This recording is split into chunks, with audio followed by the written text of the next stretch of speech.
And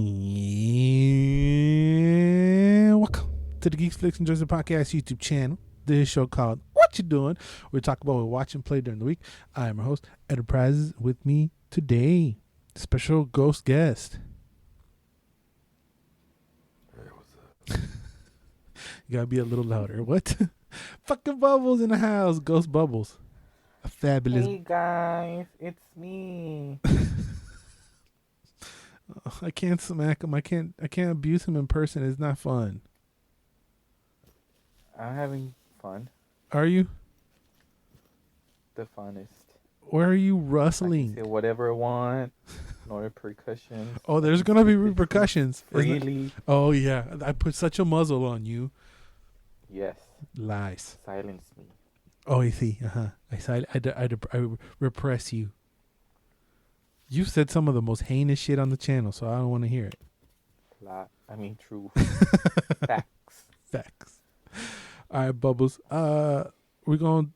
This is probably going to be the worst what you're doing ever, but I don't give a fuck. Let's do this.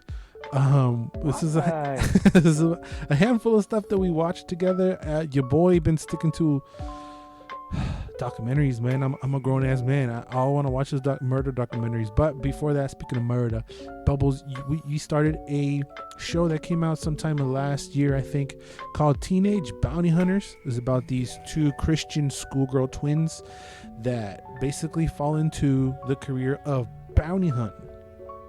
And I found it to be pretty funny writing. Their chemistry, their banter between each other, I thought it was pretty cool. But what you thought about Teenage Bounty Hunters, Bubbles? Well, I thought it was very cleverly written. Yep. Like the jokes they said, they were like very woke, very modern. Yeah. It makes you like even like question yourself, like, oh what the hell. Like when she starts, I don't know if it's spoiler or not, but whatever. When she starts dating the black guy, Yeah. you kinda, in a bad way, assume that he's probably not like the wealthiest person. Yeah. Or in a higher socioeconomic place. Yeah. And then it's like, boom, oh, I'm a shit of a person. Yeah. So even if you think you're woke as fuck, you're still like, oh shit, because I'm not. Yeah, because those we all thought that he was gonna pull up in the hood, but they don't. And the show does a very good job of doing gotcha. There's also a lot of Christianity heavily taking place in the show. Like they're teenagers, and virginity plays a big part in it, and God and religion, but it's not in your face and it's not annoying. No, it's entertaining because they add the whole shooting. Yeah. Violence. There's a whole shooting aspect where they like I said, they fall into the career of being bounty hunters. They hook up with this guy, and they're bounty hunters, and because they have a higher social, they're kind of rich kids. They can get into places that the bounty hunter really can't. There's a couple things that I also like from the show that they don't. A lot of shows do this on purpose. Like, let's say a character hands another character a pair of keys, and you're like, oh, look, like the camera and it zooms in and they make you make the show makes you make sure that you saw those keys. This show doesn't do that. It just, oh, remember these keys? And you're like, oh, fuck yeah, I remember these keys. So it's all very clever. I like how they show you things that are going to come into play later and they don't make it hella obvious. And I thought that was pretty cool. Like the mama and stuff like that. Yeah. It's still, I don't know, it lacks a little something for me. Like visually it looks weird. I don't know. Like a series from the BBC or something. It doesn't look American. It doesn't feel. It doesn't. American. So if I don't know, but there's like. Go ahead. Yeah. There's like what? Religion. Yeah. Heavy. It's very heavy religious, but also very heavy LGBTQ plus. Yeah. Shit. And it's funny also because it's not on your face. Right. Then make it a thing. And you know, I what don't. I was gonna say. Okay, good job. It's not fantastic. I would rate it like a solid 7.5. You know, it does enough to grasp your attention. It's not like holy shit, run and watch it. I was like, all right, good. It helps that one of the twin girls is I'm attracted to. She's cute. That helps a lot. Was there cute boys for you, Which Bubbles? they don't look like twins at all. They don't look like twins at all. They do a really cool thing where that like twin telepathy, where they look at each other and then they're talking to each other without actually talking. But that's a pretty cool thing. Is there mijos in this show for you, Bubbles? I think so. You don't remember? This stupid looking guy. Oh yeah, Stupido. You're attracted to Stupidos, stupid faces. I don't know why, but it's a very okay show. Would you be stoked for season 2? It hasn't been announced as far as I'm I concerned. wouldn't say stoked. But you'd be like, yeah, I'd be like, all right, yeah, all right. you can see it on the list. Something that you also added to your Netflix list and people have been watching it, Bubbles, is Bridgerton. You scoffed that down. What do you think about Bridgerton?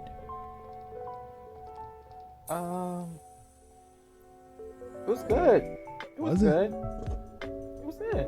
It's kind of like it is. I never watched Gossip Girl, but when people say it's like they say it's like Gossip Girl meets that era, I'm like, okay, it makes sense. Yeah. They at the beginning of the first episode, like this person that's like the Gossip Girl, I guess. Yeah. Says that you don't know me and you never shall. It's like a lady that tells gossip about the whole town, and Chismosa. it's kind of like an old Twitter in a way. Okay. Like, she would release like I don't know if it's like a column on the news or just like a bulletin. I think it's more like a bulletin. Okay. And everybody would go and read it to see what's the new gossip. There's a lot of sex, orgies, Titties? which is always nice, I guess. Titties. Damn. Why you not tell me that? So it's fun, gossip, sex, titties, outfits, looking dope, drama left and right. It does start just a little titty whiny bit annoying with the main couple because it's like they broke up, they get together, they broke up, they get together. I don't love you, but I don't love you, but I love you, but yeah, it's kind of like, oh, god damn it. Very Ross and Rachel. I don't know if you would find anybody like crazy hot, maybe you will, I don't know. But what kind of threw me off, like at the end of the season, I don't know if it's spoiler or not. Don't spoil, but They do show who was like the lady writing all this shit. Oh, okay. So I was like, what? I didn't want them to tell me. I was like, what? So it's like a secret throughout the whole series, and then at the end they show you. Well, there's some payoff. I guess that's good in a way that they tell you. Yeah. Because you don't really expect it. You're the whole like fucking times like, who is it? Yeah. But I don't know how it's going to work out for the next season, if there is one, which I think it will because it was very popular. It was very popular. I heard a lot of good things. Not enough for me to give a shit though. I passed on it. You were not stoked, but you were like, hell yeah. So you finished it like in 2 days. Verga. How many episodes? I don't know, 10, 9, 8. Ah, la verga, that's a lot. Something like that. But it's not bad. Rate it. I would watch the next one for sure. 8. Solid 8. Yeah. Like I said, your boy been into documentaries. The Teenage Bounty Hunters was the only non-documentary thing I watched this week. This first one is called Long Shots on Netflix. It's 40 minutes. It's really quick. So this guy gets arrested for murder, and he gets arrested based on an eyewitness composite drawing. You know what that is, when they sketch the guy and he looks exactly like him. And he gets arrested because someone in his hood got shot up. This lady who testified against his brother that same year that sent his brother to jail. So there's a lot of motive. You got the composite. You're like, you're done, son. You're going to get the death penalty. And the guy's like, he didn't fucking do it. I didn't do it. And if it wasn't for him going to a Dodger game that same day, he would have died. Obviously he didn't die. He's doing the interview. I'm gonna spoil it because fuck it. I think it came out a couple years ago. He's literally in the outtakes of a Curb Your Enthusiasm episode. You know Curb Your Enthusiasm? No. Have you heard that song when they do memes? That dun dun dun dun dun dun dun dun dun dun dun Yeah, dun. I Okay, hate that's it. okay. That song is from the Curb Your Enthusiasm outro and intro. So they were shooting an episode at Dodger Stadium in the section that this fool was sitting in, and his lawyer like tracked down HBO because it was on HBO, and then like, let me see, I need to see your outtakes, y la madre, and he's right there walking in front of the camera. So like they placed him at Dodger Stadium, kind of around the time of the crime. So I was pretty crazy, and it's all emotional and shit. So that's a little one. It's 40 minutes, easy, sit down and watch. But the big one that came out this week on Netflix is called SpyCraft. It's all about spying and shit. Bubbles. SpyCraft, the art of espionage. They talk about bugs and microphones, how they did certain bugs and how they bug people back in the day. Like they used to have microphones inside your shoe, inside of Russian. Like the Russians are the top of the line of the fuckers that spy. You know what I'm saying? So, but they would hid certain keys and shit of microphones inside typewriters. They would go underwater. It was just a whole collection of different things and ways that they used to spy on people. But each episode is like a form of espionage. They talk about cameras inside of pens, the drones. They talk about how everybody has digital imprint. This is speaking of digital imprint, they also used in Longshot, the documentary before this, they used his ping for the cell phone to make sure that he was there. So we always leave a digital imprint whether we want to or not. That's the first episode. There's 8 episodes. They're about 40 minutes long. They talk about assassinations, honey traps, which is like hookers or sexual traps where they try to get people to like, let's fuck, you know what I'm saying? And then he gets all the secrets out. Clandestine recollection, aka getting info without getting caught. So let's say you record this shit on your microphone and then you go and you put it in a dumpster, and then the separate agent, go and get that. So they talk about all the different kinds of ways they do that. Secret messaging. They can hide codes inside of people's DNA. That shit's crazy. Grab your DNA. I don't even understand how or why. Too stupido. But that's crazy. Talk about special ops and sabotaging. So sabotaging the people that are trying to spy on you, decoders, recruiting spies. It's pretty straight shit, Bubbles. It sounds straight as fuck. Are you interested in any spy shit? Would you like to be a spy? That's interesting. I think I would be a great spy. Would you? Yeah, I'd be quiet and nosy. But I mean, okay, you nosy for sure, Doug. What else you been playing, Bubbles? Oh, pretty good. SpyCraft. Fuck you. What you been playing, Bubbles? Oh, well, you know, I know. Your girl got the Xbox, so I started messing around with it. Xbox One.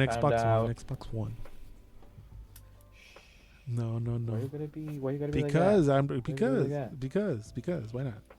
They don't know. They don't care. I know. I care. And among my findings of being a good spy, I found this game that was like card. I don't know about games that are about cards and shit. I'm just drawn to them. I don't know why. They're just fucking interesting to me. Yeah, card games. I'm a witch. I don't know. So this was like The Witcher kind of like spin-off, and it I don't know. I just clicked on it and it looked like what's this fucking game? Went. Like Went, and I was like, oh. I remember playing the other Went game, and I was like, I didn't like that. That was no bueno. Yeah. But I just gave it a try again, and it was basically like what I wanted a game would be like, just like the Went thing with story. And that's what it is. Did I say the name? Thronebreaker? No, you didn't. It's called Thronebreaker, The Witcher Tales. And it's pretty cool, pretty interesting. Like, you play Gwent, but there are also like puzzles, which I kind of hate. And you make decisions, and those decisions matter. So what happens in the story, You can lose, you can get people, but you can also lose people, which I just found out. Fucking sucks. Like, I took a decision, yo no mis compillas arriba, and like, oh, estás bien pendeja, me voy a la verga.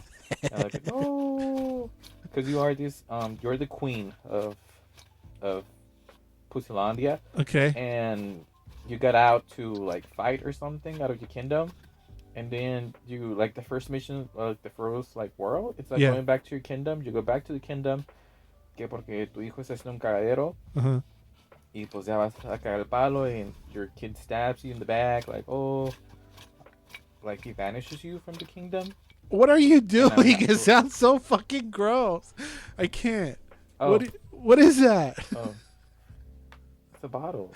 Don't. I can't see, so it sounds so horrible. Sounds nasty. You nasty fuck. Water. Okay, there's water in a water bottle, y'all. Okay. So it's basically Went with the story. If you like Went, which most people didn't like, I'm coming to find. They didn't like the re-release of it? They didn't, because a lot of people liked the game Went inside of The Witcher, but they didn't like the people that I've talked to, they didn't like that either. They don't like none of it? No. Then what would possess them to make a whole game out of it? These make me want to go back to the other one. The one did we ever play together? We tried. Because it was free. Gwent is free. I think it's still free. They still put content on. Like you can buy certain decks or whatever. I thought we tried like a one-on-one, but it was just like too slow or too boring, and we didn't really understand what was going on. I believe. I can't remember. I don't know. It made me want to go back and check it out because I think these are similar. Yeah. Because on the Gwent game inside The Witcher, you use like 3 rows for your cards, and on this one it's just 2. So it's, I don't know. I really like it. I'm enjoying my time. I haven't enjoyed playing a game that much in a while, so it was free. So that's the best part. Always going for them deals and bubbles. Pretty cool. I recommend it for sure. You think I think you like it. You think you playing it's different for you? You think you playing The Witcher helped you liking it? Because you didn't play, you had not played The Witcher prior to playing Gwent. So now that you play The Witcher, now that you go back, not the other one, because I played The Witcher and I liked Gwent, so I downloaded that Gwent game to play it because I was like, oh, maybe now I'll get it, but still didn't get it because it was different. I don't know, it was different. But I think now this one is similar to the one I didn't like, so maybe I don't know. I might give it a try. We should play sometime on your Xbox. Yeah, my Xbox. Anyway, moving along. Let's go to a documentary, I guess, whatever the fuck, on Disney Plus, and it's Marvel 75 years from pulp to pop. This talks about everything Marvel from the beginnings of time till now. Emily Van Camp, aka Agent 13 from Winter Soldier, is kind of like your host, and they talk about like upcoming Guardians of the Galaxy, like how they took a chance with that. Nobody knew what the hell that was, even us coming it out, starting up. But how one of the few things that shook me is that Human Torch was like one of the OG, very first superheroes that Stan Lee did, not under the Marvel banner. I forget what it was before, but Human Torch was one of the first comics.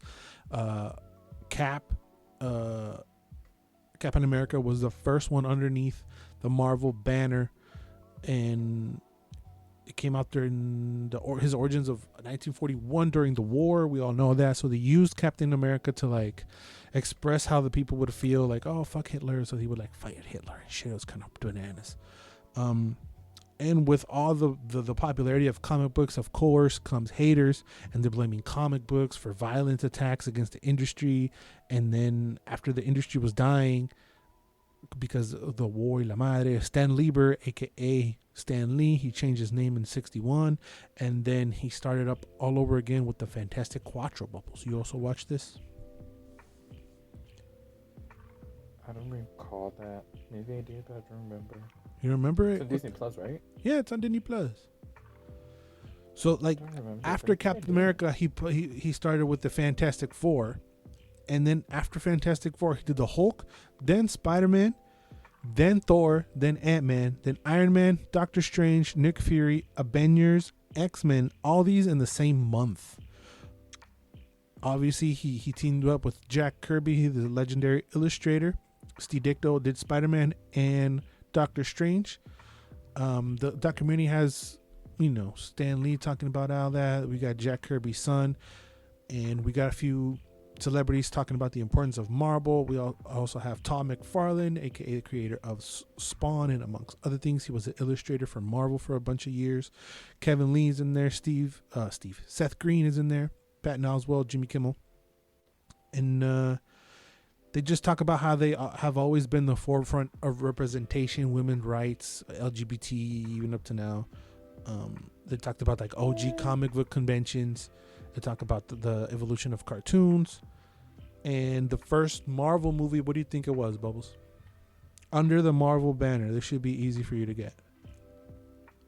Iron Man. Iron Man. See, you remember, stupid ass. But prior to that, I watched it. I'm not sure. Yeah, you told me about it. But prior to that, they've been on TV shows with the Hulk, amongst other things. It's a pretty interesting. It's about 40 minutes. I learned some shit. I thought it was pretty cool. You don't remember if you liked it or not? I don't remember if I watched it or not. I guess it was interesting. Yeah, it's interesting. The thing that took me away, like the Human Torch, was one of the OG comic book characters. Just himself. It was just the Human Torch, and he would run around and fly around and shit. I thought that was pretty interesting. That's crazy. That was crazy to me. Because my husband played both of them. So it's crazy. Both of them? That he's like both the first. Captain America, okay. He's Captain America and okay. Who's your husband again? Cristian Evangelista? Yeah. Okay. Why you mad? I'm not mad. You good? Hey, I could be married. We married, bro. You support me with my wife. I support you with your husband. Your wife. My wife. What? Oh, I'm crazy. Fuck you, Bubbles. You need imagination, Bubbles. Speaking of imagination, sticking to Disney Plus, I watched the Imagineering story, Bubbles. You told me about day one. I watched it. Whole thing? The whole thing. Watch the whole thing because you told me, because I listen to you, bruh. Your word is law. You rarely ever do. Shut the fuck up. So the Imagineering story. You rarely ever do. Hey, but this is Disney, and basically about the engineers behind Disney, and they're called Imagineers. They're the people who think of everything, come up with everything, build everything, and I like that they don't really stick to the math of everything, but it starts back in 1955. Walt Disney already had a couple films out. He had Pinocchio, I think he had Snow White. He had a few things. But they talk about the happiest place on earth, what the Imagineers are, and how the idea of Disneyland came to him. He was sitting at a park bench watching his daughters go a merry-go-round, and looking at the joy of his daughters in his face, being like, I would like to bring this joy to everybody in the world. That kicks off the idea for Disneyland. The budget for Disneyland was supposed to be $5 million in 1955. He spent 17. I remember my grandma, I don't know if I said this on the pod or anywhere else already. My grandma, my mom, and my dad told me a story where people were going around knocking on doors trying to get people to invest into Disneyland, and they came up my grandpa's door. They knocked on my grandpa's, and I think they were trying to sell him stock or something around this time, and he said no. And he didn't want to invest in Disneyland. He didn't want to invest in Disney. He would have been a stockholder. He would have had, I forget exactly what he would have if he would have went in with that. That would have changed their lives forever. But you never know, man.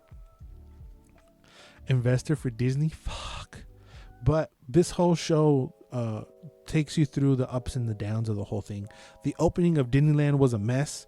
The concrete wasn't like fully dry, so ladies' shoes would be stuck to the concrete. And then they give you like inside like behind the curtain that there's like a basketball hoop inside of the Matterhorn. They also talk about they kind of go through each ride, kind of like the big ones of how it were conceived and all that. The first one that they were talking about is Felix's favorite ride, the Enchanted Tiki Room, and how they came up with that idea. Then they do Small World, Pirates, and then I think around the end of the first episode, Walt dies at age of 65. So then that leaves the company like, what the fuck are we gonna do?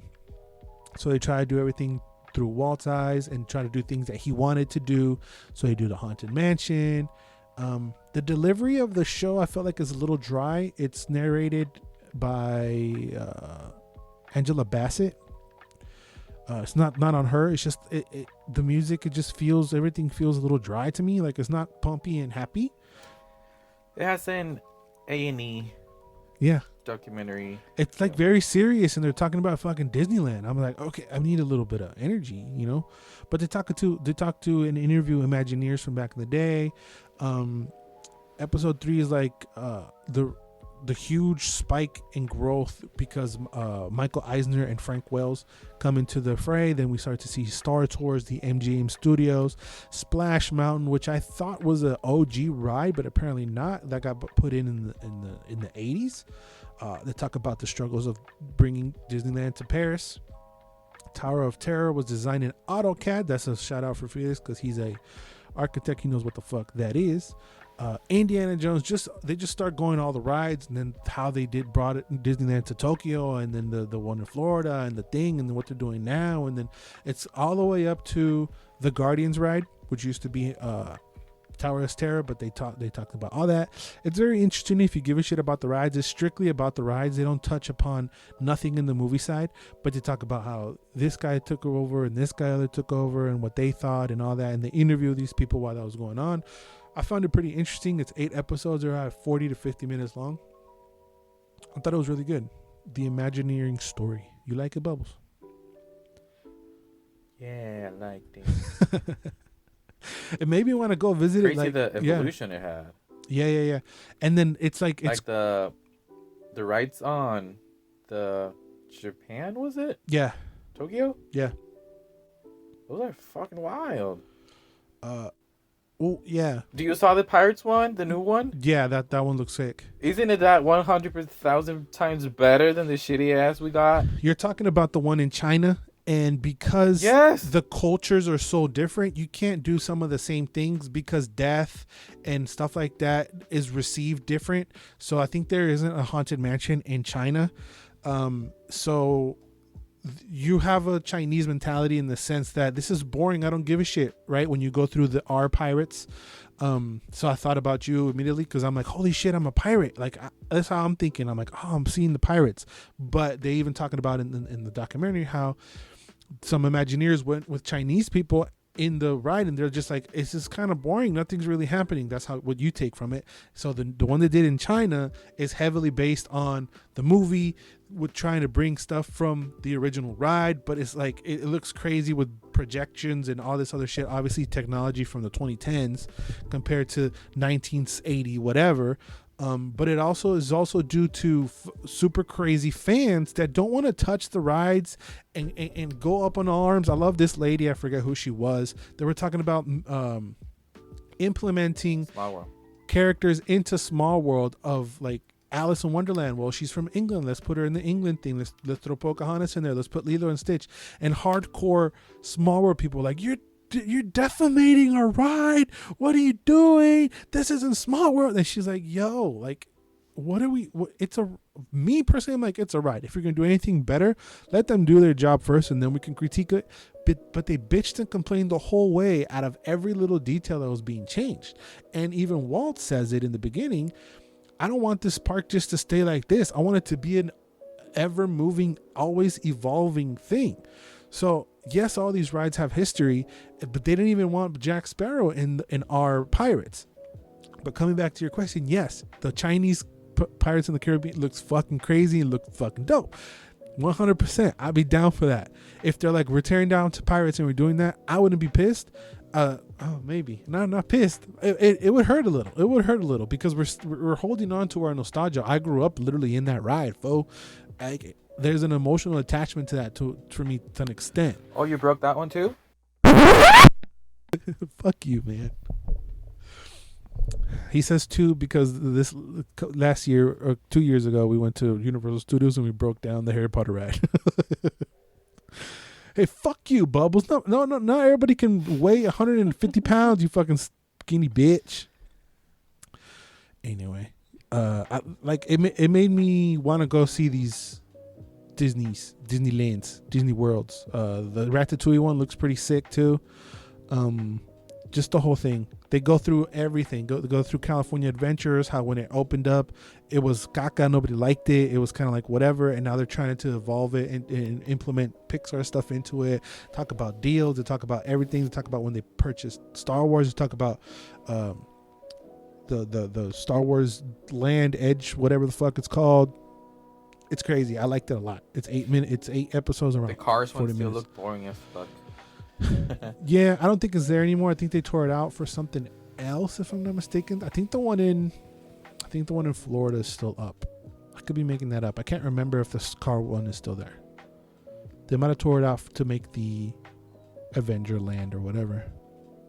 Because at a certain point, like it's whatever. That used to be a Bug's Life thing, so everything was huge, and you would look at things. They even go to like how they make it look like you're inside an enclosed world, and there's an episode where they just talk about rocks, of how far they put in the rocks, and all of these things is created and thought up and figured out how to do through the Imagineers. I was like, that'd be a great fucking job, but I'm too fucking stupido, man. I don't know how to do physics. I'll come up with the idea and then like bounce, y'all figure it out, which was basically what Walt would to do. Pretty dope. Would you like a super dope Little Mermaid ride? You know what? No, fuck Little Mermaid. We need a Quasimodo ride. He don't get no love anywhere, man. What kind of ride would it be? I was thinking of like the Tower of Terror, but it's the thing. It's the Notre Dame. The thing is that it's not popular, so people don't care. It's weird. There's no Aladdin anything either. The Tiki Room, well, there's like a show for Aladdin.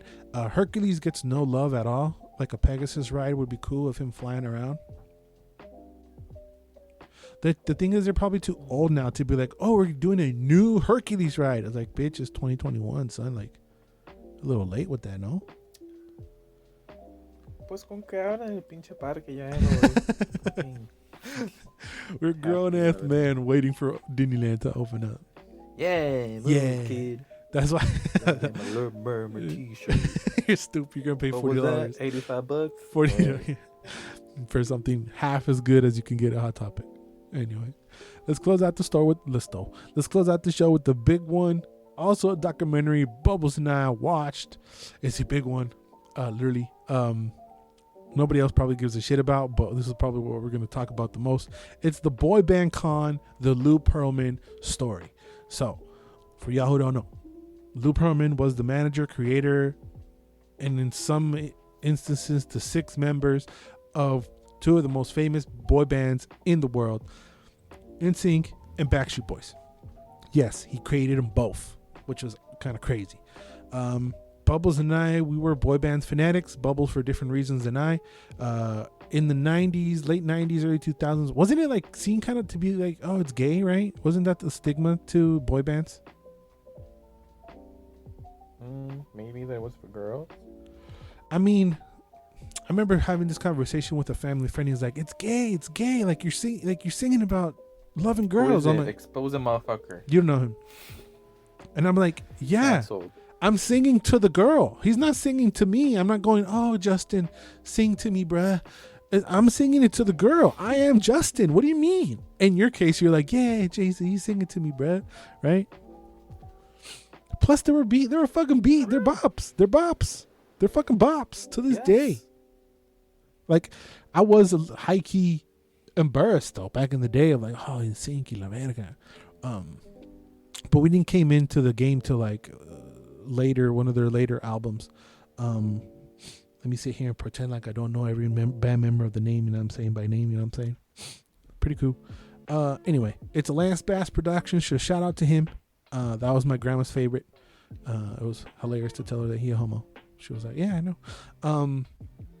They talk about the auditioning process. I thought they were like friends, which they were, but it was pretty similar beginnings for both bands. It was also crazy that back then you had to pick one. Were you a Backstreet Boys or an NSYNC girl, Bubbles? I was Backstreets because they were the first ones in the block, so Yeah. I'm a ride or die like that. Mm-hmm. But now looking back, I'm like, oh shit, NSYNC went hard, y'all. Yeah, I didn't want to like NSYNC because I was a Backstreet Boys boy. I was like, yeah, those are my dudes. Looking back now, the Backstreet Boys were more cheesy because Yeah. even like their upbeat songs are a little like, meh. But NSYNC went hard. Right now, like think of the people who would listen to us, Bubbles. Do you think that they know more Backstreet or NSYNC songs? I feel like Backstreet. I think Backstreet. Right? Yeah. Who's your favorite, Bubbles? My favorite what? Boy. From which one? Either one. It has changed throughout the years. Now that I'm a grown ass woman, I love like you. I like Kevin the most. I love like you're answering it as if I would ask you like, what's your favorite wine? You're taking it so seriously. My favorite is fucking Kevin. The most boring one. I don't think did he ever have a. Well, that's what I kind of liked from the Backstreet Boys more than NSYNC, that they all kind of sang at one point. From NSYNC, it was just JC and Justin Timberlake. They didn't share. The other three were just like the other ones couldn't sing. They could sing. The other ones were just like I don't think so. You had to sing. But they auditioned. And even for like backup people, they're kind of ugly. Ugly. The Joey Fatone y el otro, they were kind of ugly. Oh, Chris Kirkpatrick, who's still trying to hold on to his look from the early 2000s. Shout outs to him. They looked a little grown back then. They looked like I don't know. I don't see any girl. Maybe it was for the moms. I don't know. But they talk about the auditioning process and how that. But then the story that we were interested in was the boy band part of it. But the story really revolves around Lou Pearlman, who was their manager kind of / guy, discovery guy. But he was doing all kind of terrible things behind the scenes. So after 3 years, this is for the NSYNC. After 3 years of them touring, selling albums, doing this big old deal, right? Lil Pearlman has them over for dinner at a restaurant, right? And he has all the moms and the parents of all the guys, right? And they're all sitting there, and he puts an envelope in front of each of them, and they're thinking, well, we've sold over 10 million albums. We're gonna get fucking bank, you know? Even if it's $1 million each, that's at least what we deserve, right? They open it up and they each got 10 G's, bro. $10,000 each. Still very nice for me, but not for 3 years. 3 years. You make more now non-stop. Right, you make more now in a year doing part-time shit. No, it ain't worth it. I make that in a weekend, son. Okay, yeah, stripper who's your boyfriend. Nuts. So it talks about how he in the contract signed himself to be the 6th member of each boy band. That part was like, you sneaky fuckway. Like, and you put yourselves in their positions. They're teenagers. They don't know what they're going to happen. They don't know their potential. They don't know what they could possibly be. No one could foresee the fucking giant successful, giant thing in the industry that they could become. So they're like, yeah, sure, whatever the fuck. But they also go into behind his story, how he started. He was blimp advertisement. He was one of the first ones that started using blimps as advertisement. I remember that the Snoopy blimp is literally right across the border. We used to see it all the time. And then they talk about how he was just a terrible person, and then others start to come in, Ponzi scheme, that there's a web of lies. He took this money to do this, and it starts to be this whole mess. But the boys, they're like, it's Uncle Lou and he's over here at the house. He's todo being chill and shit. There is one part, I'm gonna show it on the video. I don't give a fuck if the video gets flagged. I don't give a fuck. It's hilarious to me. Where they talk about the potential of him being a pedophile, right? I'm gonna set it up because it's 2 clips. but I'm gonna show you. And everybody's saying like, there was thoughts I heard. I don't know. But then we cut to Aaron Carter. For y'all who don't know, Aaron Carter is Nick Carter's little brother from the Backstreet Boys. Lou also took him. He sold, I think 10 million, 100 million records. I forget how many records before he was 10 years old. So Lou was also handling him in a certain way, right? And after the interviewer or whoever talks about or brings it up, this is the answer that he gets. Look at his body language and tell me if this little boy tell me that his booty hole wasn't messed with. My opinion of Lou being a sexual predator is that is not true. That is so foul. He would come up to you and he'd teach you how to do push-ups. He taught me how to do diamond push-ups so I could build my chest. And he's a pedophile? Shut up about that, guys. Bruh, was his booty hole not fucked with? Bubbles, come on. His booty hole, his brain, his heart. You feel bad for him, man. Yes. Because I feel like he's being abused in every possible way. He's beyond broken. Like, Demi's broken, but these motherfuckers was like, get the fuck out of the way, bitch. I'm beyond broken. It's sad.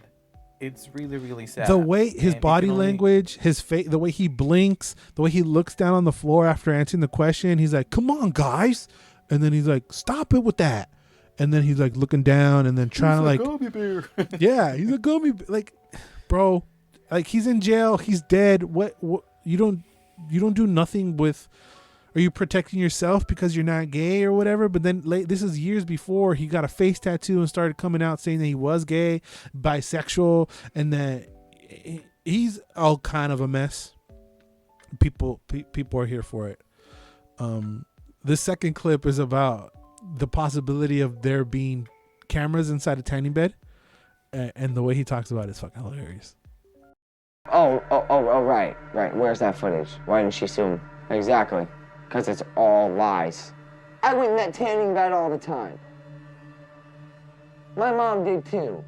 She searched through it before she would let me go through it for cameras. So did my dad. This is fucking hilarious. Why dumb? He's wild. Oh my god, I was laughing so hard about this, but it's sad though. I'm comfortably laughing, you know. My mom checked it too, guys. Like, bro, what? My dad did too. It's fucking okay. No, I don't know. You can right well tell like that this man is a pervert. Yeah. Like, he just has this vibe of fucking pervert. Lou, yeah. It's like the whole thing is so sleazy. He is a real con artist. Like, he lies so well and so often that you fucking have to believe it. Yeah. He's scary. A mess. The whole thing is a little too long. Yeah. But the Aaron Carter thing just made it worth it. I had not seen that tape. We're like, I don't think anybody picked it up or anything. Just look at his fucking body. Look, his body language. His body language says everything. But you also have Aaron Carter was the only one defending him. Everybody else was like, well, he was taking me to like the secret room where you could see into the tanning bed because he also had this girl group and the girls would go there and tan and he would like call me to go look at the girls change and shit. It's just fucking creepy. You said that Britney was supposed to be a member of that band. Yeah, I think she was there for a minute, or she was gonna be in there, but then she just changed her mind and she went to do. Well, she lost, stupida. She lost out on that. Que pendeja. Who is she? Britney who? Big time. She missed out on that. Britney Jean Spears. Britney Jean Spears. Oh, that's the sister of the lady that kills her cats with Teslas. Oh, cool. That's Jamie Lynn. Por eso, that's her sister. Anyway, the documentary is interesting. It is a little long. The Aaron Carter thing, I just showed you the highlight, is the best part of the whole thing. I'm gonna get up. I might get like. I feel like if you grew up like with them, yeah, you would find it interesting. I don't see like millennials, like younger millennials or right. the Gen Z going back like to watch it. Yeah. But it's alright. It's interesting because we also came And it was literally. It's free. For some reason, it was a YouTube Red production, but it's free. I don't know what happened, but it's free right now on YouTube. Oh fuck, I lost it. What's it called? The boy band con, the Lou Pearlman story.